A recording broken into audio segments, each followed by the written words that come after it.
I've mentioned this before, but we can highlight it now. The definition of a trigonometric identity is a statement with trig ratios that is always true for all of the angles. So we have seen some basic trig ratios already. For example, we already know the reciprocals. If you have cosecant, you can write it as 1 over sine. If you have secant of an angle, you can write it as 1 over cos of that same angle. If you have cotangent, you can write it as 1 over tangent. In addition to these ones, you could also say that sine of theta is 1 over cosecant of theta. And cos of theta is 1 over secant of theta. And tan of theta is 1 over cotangent theta. These are identities that we already know. We also know that from our big idea that tan of theta is sine over cos, and if tan of theta is sine over cos, then cotangent of theta is cos over sine.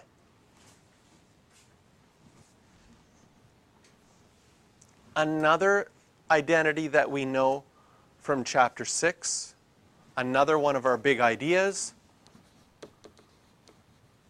is that sine squared of an angle plus cos squared of the same angle is always equal to 1.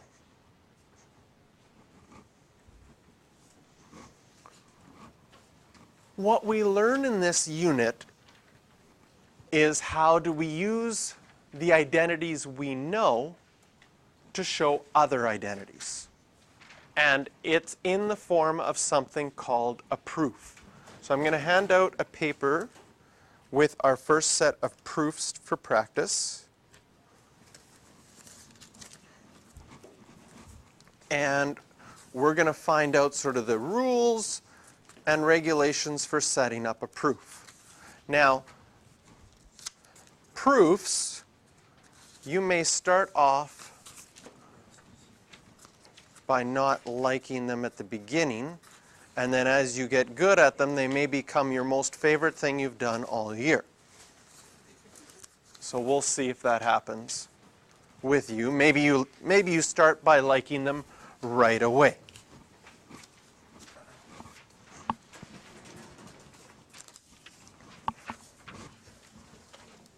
So we're going to do a couple of these together. So if you take out your proofs page that I just handed out. The camera's not working. Yes?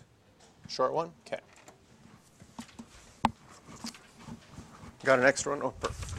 Okay, my document camera is not happy right now. Try one more time.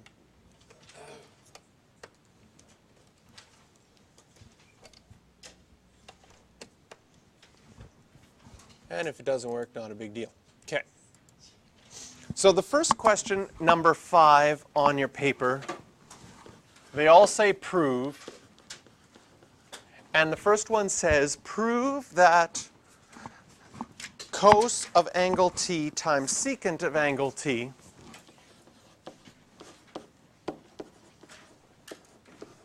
is equal to 1.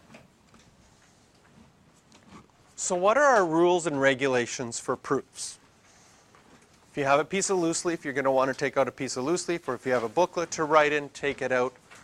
Our rules for our proofs are whatever we're trying to prove, we write it out to begin with, and then once we've written it out, we draw a line where the equal sign is, because we want to prove that the left side of this equation is equal to the right side.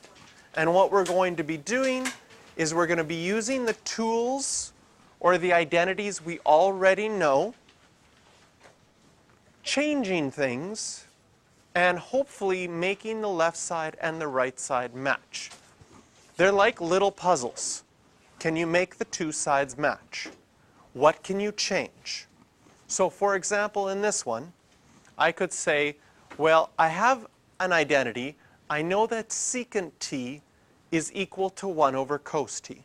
So as a start, instead of writing secant t, I could change that to 1 over cos t.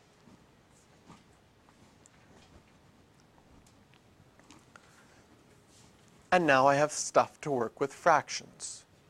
Can you see that I have cos t I could write as cos t over 1 times by 1 over cos t. I'm multiplying fractions.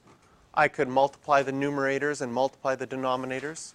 I could also see, do I have any factors that are the same? Yes.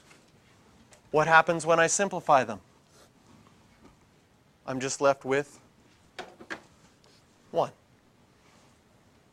So they're a puzzle because we wanted to do this. We wanted to simplify one side or both sides so that they match. See that I've got 1 on my right side, I now have 1 on my left side, and since they match, I write a statement that I've solved the puzzle. Okay? The statement goes like this. Therefore, this is the mathematical symbol for therefore. Have you seen it before? It's the most confusing symbol because there's 3 dots and you say therefore. But whatever. Therefore, the left side equals the right side. We have showed that the left side is equal to the right side. And then we can get fancy at the end of our proof. A lot of mathematical proofs when you finish, a lot of textbooks, end with QED. That's short form for Latin, quod erat demonstratum. That's probably pronounced really bad, but my Latin's awful. And what it means is what was asked for has been demonstrated. So you wanted to prove that the left side was equal to the right side, and this is a fancy way to say that you finished it. And then whatever you'd like, I personally, I guess I started this in university. All of my proofs, I added a little box with some nice shading at the bottom. If you want to put a little smiley face, make it your own. It's not necessary, but it just, after you finish a proof, you're so happy that you finished the puzzle, add your mark at the end. That's the one I like to do. So you say that the left side is equal to the right side, and then QED, that you've demonstrated it, and then I put a little shaded box, but you can decide whatever you would like. So that's number 5. We're going to try another one. Let's try number 9. Number 9, we again, format for solving these puzzles or these identities to prove them is we write out cos y times cosecant y equals cotangent y. Draw a line where the equal sign is. Okay? The line is there because you're never allowed to move anything from the left side equation to the right side or vice versa, because you're trying to prove that they're the same, and anytime you use the equation like an equation, you're assuming they're the same, which is a no-no and stops your marking, and your proof is destroyed at that point. So if I work on the left side, I'm only allowed to work on the left side. If I work on the right side, I can work on the right side. In the end, I want the two to match up. Currently, they look different. So we look at our equation and we say, is there anything I can change? What could I write cosecant y as? Cosecant y is the same as 1 over sine.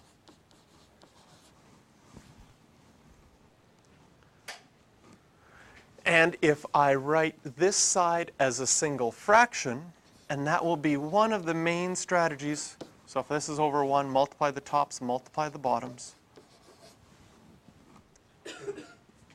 One of the strategies we're going to see over and over again is, can I write both sides as a single fraction? So now on the left side, I have cos y over sine y.